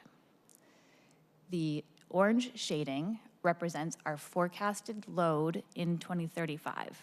And again, we have a range. If it's a particularly cold winter day, we would expect us to be at the top of that range, and a more mild day in the winter at the bottom of that range, and then vice versa for the summertime. Over this, we have put actual stressed events that we've seen over the past couple of years. So in January, we're looking at that Friday before MLK weekend when we had extremely cold weather. The orange line is showing our load, how much our customers used over the course of that day in January, and then the blue line is showing how our resources produced over that day. And what we can see is that our load from January 2024, when we had a very extreme event, is in the middle of that orange band in 2035. So what was a very extreme event last year is just a normal day in 10 years. And we can see this again for June 2021. We labeled in the heat dome event. We labeled another heat event in 2023, August, and then December 22, another cold event. And for all of these, we're seeing what was very extreme is normal in 10 years. So this is driving our need to procure more resources. Go to the next slide. So this is showing the results of our 2024 Integrated Resource Plan. So over the next 20 years, we're going to need to acquire a significant amount of new resources to meet that changing load that we've talked about. So again, on the vertical axis, we have megawatts of capacity, and then along the horizontal axis, years. And so in 2023, we're looking at a significant amount, 2033, sorry, of wind in blue. The yellow represents solar, gray batteries, and so on. The green slice represents geothermal. This is a clean, firm resource. So in contrast to solar or wind, where we're dependent upon the wind blowing or the sun shining for generation, this resource is going to produce pretty much all around the clock. This is a really important part of our portfolio and could also be filled with something like a small modular nuclear reactor as soon as those types of resources are available. One thing that's important to notice, it's going to take a very diverse set of resources to meet that need as we see our load grow. Go to the next one. Okay. We will need transmission to get those new resources to Seattle. This shows a map of the BPA service area. The same service area saw at the beginning of the presentation. On here, the light green shows BPA's area. The little black half circles represents the hydroelectric dams in BPA service. And then the dark green are the transmission lines that BPA owns. BPA operates 15,000 miles of high voltage electric transmission to move power around the Northwest. This represents 75% of the transmission in the Northwest, and 90% of Seattle's transmission comes through BPA. This is critical for the delivery of resources to electric loads. As we increase our need for new resources, we'll need to find more transmission to get that power from where that resource is located to Seattle. We're competing with other utilities around the West who are also looking for transmission. It also takes a long time to build new transmission. BPA is seeing an incredible increase in request for transmission. Last year, BPA received 68,000 megawatts in requests for new transmission. This is a dramatic change. Just 4 years ago, they saw 5,000 megawatts requested. BPA has taken a pause in processing those requests to figure out changes to their process to make it more efficient. Another example is there's a transmission line called the Boardway to Hemingway project that's been in development for 21 years and has not started construction yet. It takes an incredibly long time to build transmission, and there's going to be a lot of demand for it. So we'll have to think very carefully, and we are thinking carefully, how do we maximize our current transmission, and how do we partner with neighbors to build more transmission? Go to the next one. All right, so we are not alone. As I mentioned, a lot of our neighbors are facing similar challenges. They're seeing increases in demand, need for new resources, responding to climate change, and the need for more transmission. So we are participating in a number of regional collaborations to maintain sustainability and reliability across the region. We're looking at partnering with neighboring utilities to build transmission. We're doing planning with neighboring utilities to make sure we know how many resources are available and how we can use those resources most efficiently. So we have a lot of challenges, but we're looking at a lot of ways to face those challenges as well. Thank you. Please let me know if you have any questions. Thank you for that overview. And I see Councilmember Solomon has his hand raised. Yes, thank you very much, Madam Chair. Thank you for your presentation. A couple of quick questions for you. Given, if you go back to slide 7, please.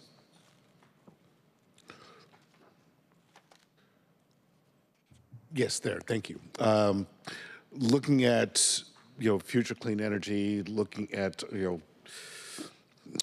increasing the variety of energy sources for us, given the current federal administration's hostility towards renewable, green, sustainable energy, how are we going to pay for this? How are we going to go about it? That was the question? Yeah, it is. This was a challenge. This was already going to be a challenge before the current administration, and it's going to be a bigger challenge with the current administration. We have signed 2 solar PPAs, which are under construction, and we expect one to start delivering this year and one next year. We're going to be working with, like I said, collaborating with other utilities to see how we can build things together. We can collaborate with some of the hyperscalers that are also needing a lot of electricity. And then we're looking at all different types of energy resources. I think there's a lot of hostility to wind and solar, but there has been less hostility to geothermal, small modular reactors, and energy storage. As a member of the Energy Northwest, they are developing small modular reactors, and we can work closely with them. They're also looking at geothermal resources. We'll work closely with them on both of those resources. It's going to take more work, and it's going to be a big challenge, but I think by looking at a diverse selection of resources, we can find ways to acquire those. And the one thing I would add to what Siobhan has said is, in this model, whenever we introduce base load resource, so here we use geothermal as our filler for that, wherever we introduce base load resource, the model grabs it. So already the model was really telling us that we needed more base load resource, and we maybe needed to adjust on wind / solar. So we will, continue to source all, as Siobhan said, all options, and we will continue to focus on clean resource here. Thank you very much. I'm excited about the potential of geothermal because, again, it's not dependent on if the wind's blowing or if the sun's shining. The Earth always has something it's generating. So, final question I have for you is about transmission. How much energy do we bleed or do we lose in the transmission from one location to another? Like 10%? About 10%. Yeah, less than 10%. What's that? Sorry, less than 10%. Less than 10%. And are the current technology, future technology looking at reducing that amount of bleed so that we actually retain more and lose more of that? Yeah, there's a lot of technology work going into how do we use the current transmission system most effectively as possible so that we can either have less losses over that time, over that distance. Yeah, and in addition to that, I think Mike is going to jump in as well, but I would add that not only are we looking at how to reduce losses, but we are also looking at how can we put more energy safely through the same space. And so, for example, we can use sensors on the lines. For electric lines, the hotter it is outside, the more sag there is in the lines and the more risk there is that energy would escape the lines and ground to something else. And so we have clearances that we absolutely abide by so that we don't have that happen. But if we could tell, and then we run the grid based on our expectations for the day.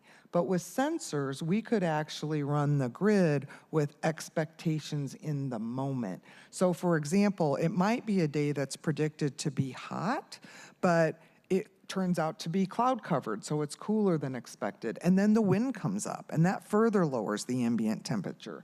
And we may be able to put more energy through those lines. Mike, did you want to add?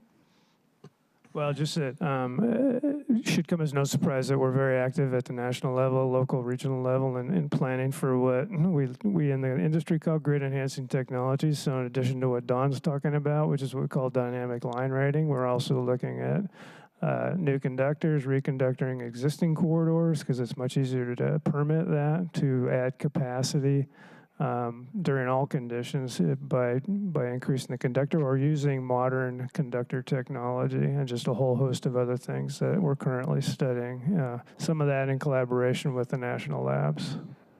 Yep. Great, thank you. And it's kind of like, strange analogy, but bear with me for a minute. When I look at lighting technology and you think about the incandescent bulb, 90% of the energy for that bulb is generating heat, not generating light. So you look at newer technologies like LED, how much of the energy expended there is actually generating light versus heat. And that's why I'm was asking, okay, how much of what we're transmitting is actually being lost in the transmission process? And if we're doing something to capture that, to reduce that loss, to increase our efficiency, hey, I'm on board. So anyway, thank you for entertaining my questions. Thank you, Madam Chair. Thank you for your questions, Councilmember Solomon. Colleagues, any additional questions? Chair, I'll take some unless Councilmember Saka wants to go ahead. Go ahead. Go ahead, Councilmember Strauss. Thanks. What I appreciate about this entire presentation is it is pulling together 3 or 4 other presentations that you've provided us that go really deep into the weeds. This is more high level, giving us the context of how it all flows together. The slide that you have up right now, Seattle Channel, if you might want to show it. Thank you, friends. For me, just as we are in the comp plan, this slide represents to me your energy comp plan. And what I mean by that is our comp plan is created every 20 years for that every 10 years for the 20-year outlook, so that we're always looking 20 years in the future and we're really being planful for the next decade. Why this graphic stands out to me in that way is looking at offshore wind, we don't know if we're going to have it, but we'll know in 10 years from now whether that's something that we can do. And that's what I appreciate about this graph, where there's kind of more angular lines on the left-hand side, and then it gets more broad because there's more unknowns, and that we have the ability to update this graphic and the plans that go behind it in another 10 years. Anything you want to share reacting to that, and then we can tick through some other questions. Yeah, I'll just add that this plan is updated every 4 years with a refresh every 2 years. So we've seen a lot of change over just the past couple of years. And so that allows us, as you said, to update it as we see new technology changing. As we see the cost of technology changing, we can refresh this and refine our plans. And the only thing I'll add is we will see adjustments. We will likely see a larger green band. We will see small modular reactors added in as an option, because that technology is definitely moving. And during our negotiations on the Skagit River projects, we also spoke with tribal nations on the possibility of using pumped hydro, taking some of the water that comes out of the energy making process and then pumping that back up and refilling above the dam. So it's a way to get even further use out of that same water, and they were amenable to opening conversation. So Again, those three sources, geothermal, hydropower, and small modular reactors are the viable base load resource, carbon-free options that we have before us today. Thank you. And if we could tick back to slide 5, we'll go from there.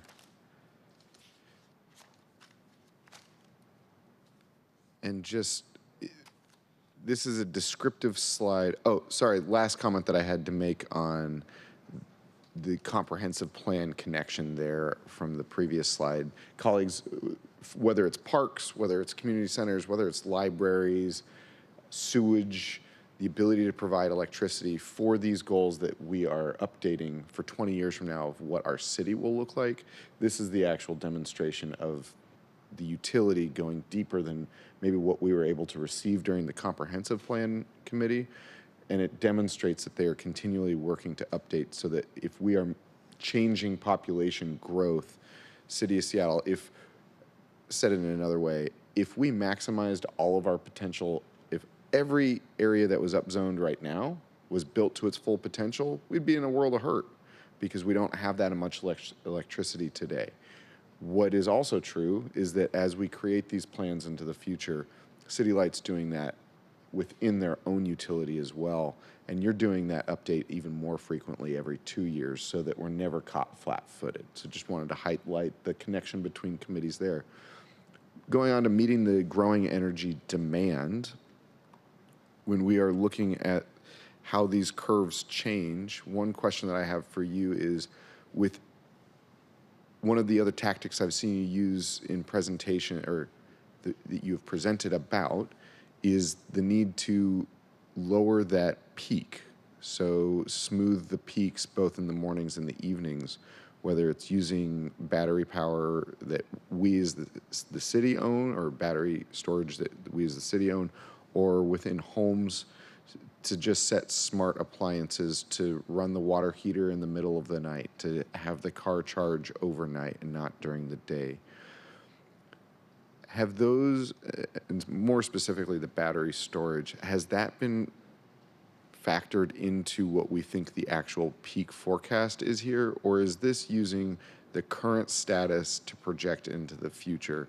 And this isn't a gotcha question. I would almost say it's better to be conservative and use without any battery storage or without any time of day changes.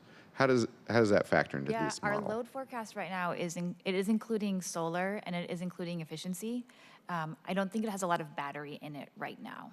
It will be part of the solutions that we use to meet the growing demand that we're seeing.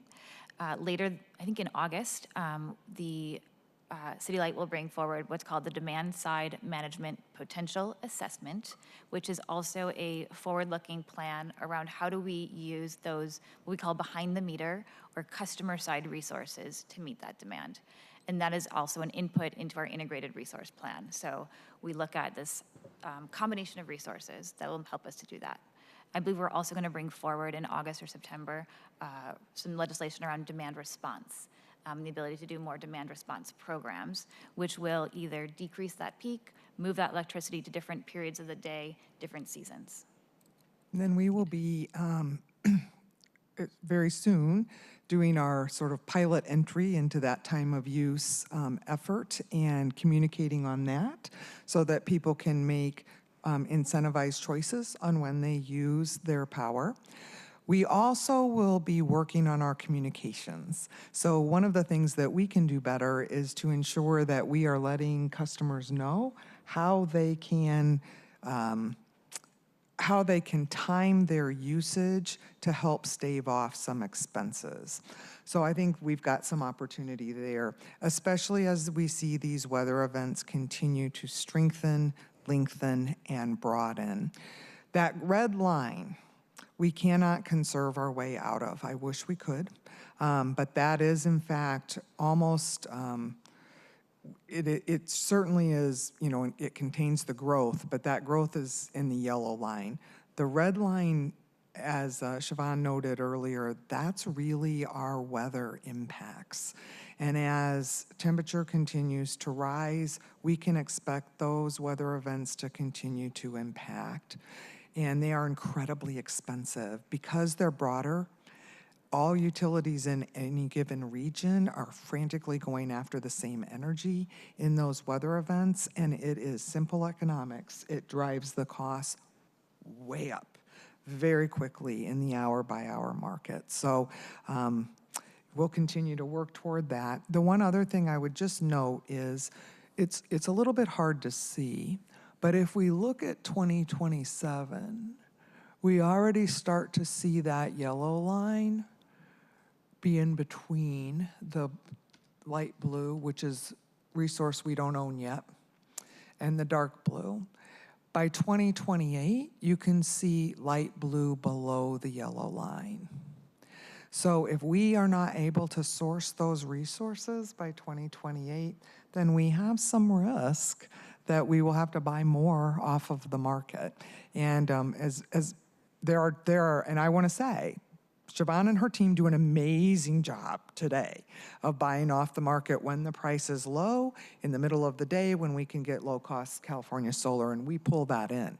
That saves our water for when we can deliver it.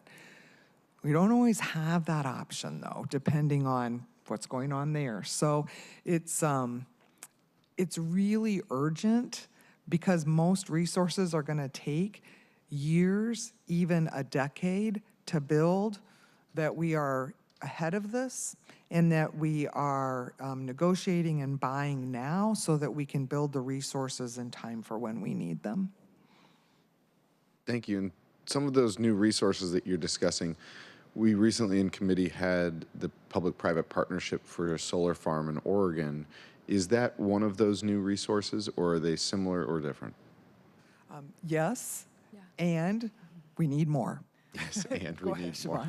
Yes, we've signed 2 power purchase agreements. These are long-term contracts without which the project would not be built to buy power from 2 solar farms will be in Oregon.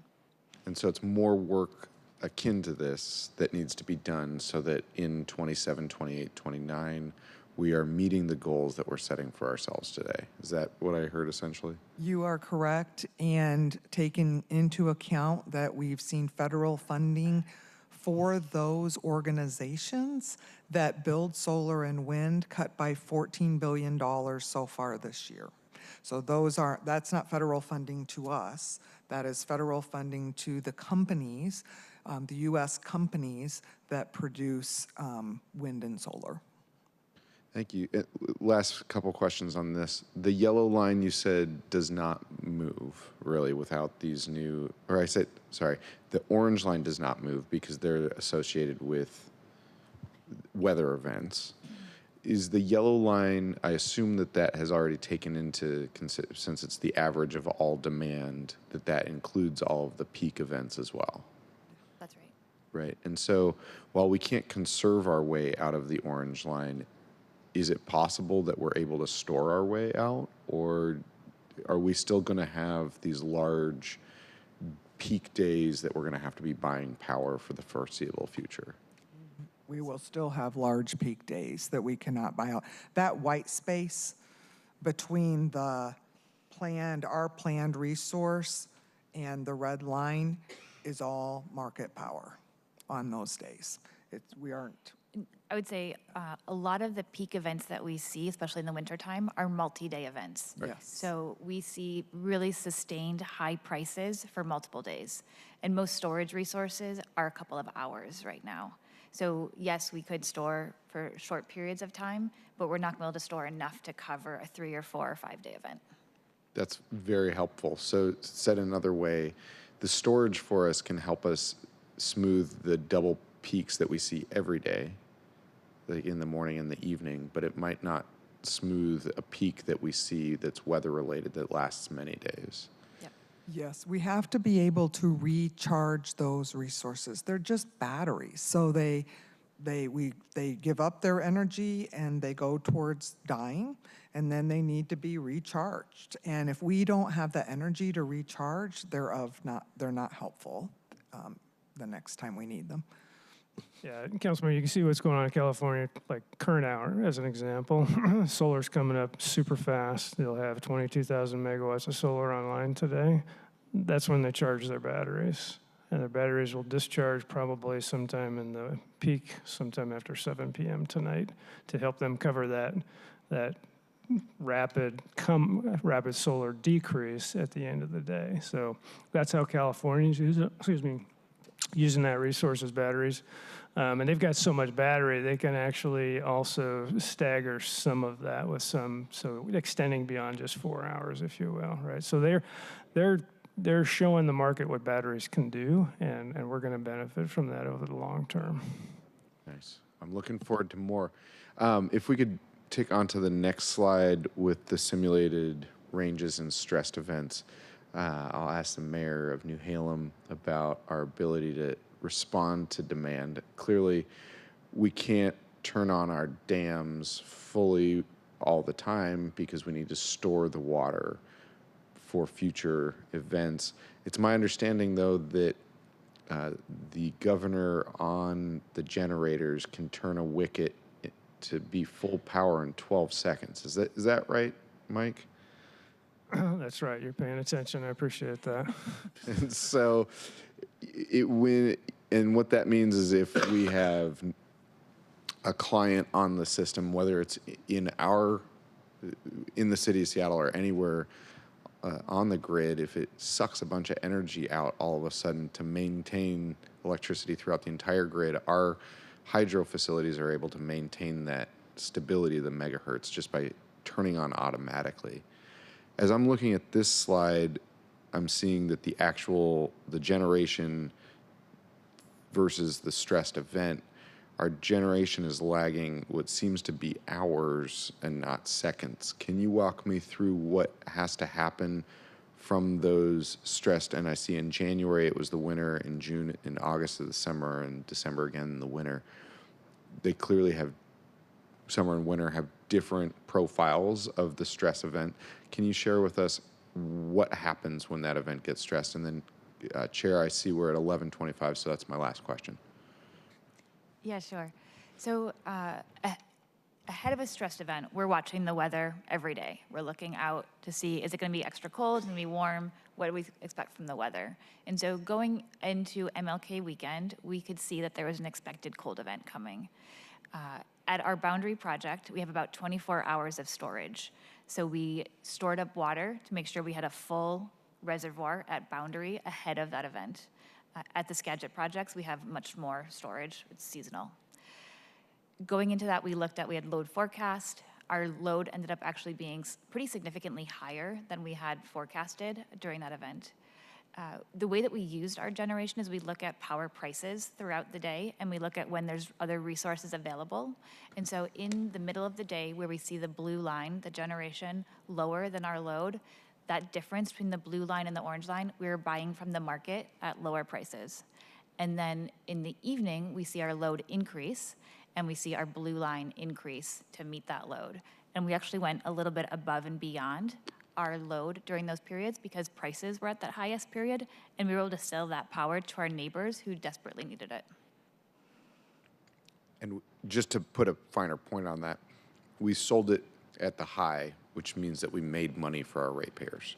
Yeah, over the course of the weekend, we turned out to be about even, which is very different from a number of other utilities. There's other utilities in the region who lost tens of millions of dollars during that weekend because they either didn't have the flexible resources or didn't prepare the way that we did. Thank you for your service to our city. Thank you, Chair. Thank you, Councilmember Strauss. Colleagues, any additional questions? Right, I want to get us out of here on time, so I'm just going to ask one question. It's a little bit chunky, though, but hoping that we can have close us out maybe with this. Taking us back to slide 5, which I know we've spent a lot of time on this slide just because there's a lot here. Better understanding what's informing the projected electricity demand. And I imagine our integrated resource plan dives into this a bit, but understanding how we're factoring in increased EV use, but also do we understand at this time with the new proliferation of AI, how would that be reflected in these projections? We know that so far this year, Microsoft has pumped $80 million into AI, $80 billion into AI infrastructure investments. And according to the Seattle Times, that's enough to cover the city of Seattle's budget for the past 13 years. So how will we come to understand the changes in our own electricity demand relative to AI? Yeah, so the load forecast that we have, we refresh it every year, and it does incorporate such things as electrification, both on the building side, EV charging. It includes energy efficiency. It includes the impact of behind-the-meter solar. There's a lot of pieces that go into it. It also includes some large areas where we know there's electrification happening around the port and with some of the buses in the region. It has not so far included a lot of data center demand. Historically, we haven't received many of those large load requests from data centers, but over the past year, we have received 11 of those. And so we're working with each of those to understand how real is that request. Are they making requests to us and all the other neighboring utilities, but only planning to build one of those? Or are they looking to actually build in Seattle? And so we have to work very closely with our partners and be very careful about how we plan for that, because if we expect something that doesn't happen and we procure resources for that, then our customers are on the hook for those resources over the long term. And on the flip side, we want to make sure that we are procuring more than enough resources for the load that we're expecting. So it is a very tight line that we need to walk to make sure that we're building in the right amount of forecasting. And the only thing I would add is just something for scope. So our integrated resources plan last year showed that we needed to cover 1,900-ish additional megawatts, some through conservation, about 118 through conservation, and then that left us with 1,825 megawatts that we needed to plan for over the coming 10 years, now 9 years. Last year, we received 1,100 megawatts of requests. So we were looking to have an increase in load of 1,825 in nine years, but we received 1,100 megawatts of requests in 1 year.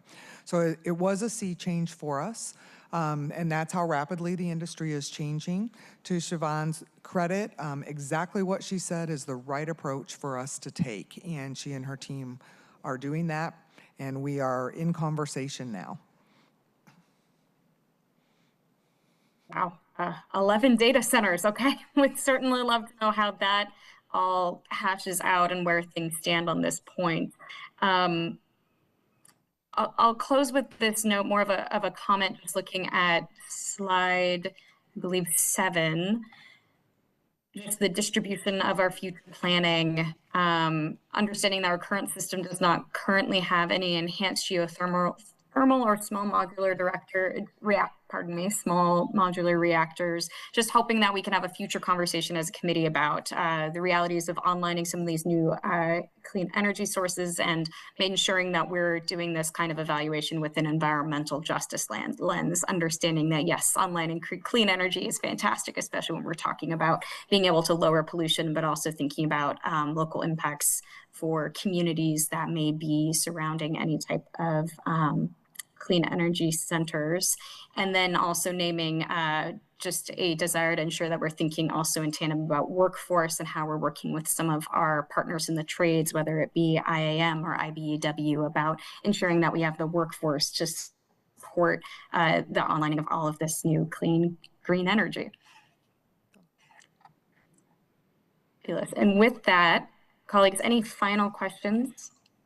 I appreciate this really riveting discussion today. Oh, wonderful. Well, with that, we have reached the end of today's meeting agenda. Is there any further business to come before the committee before we adjourn?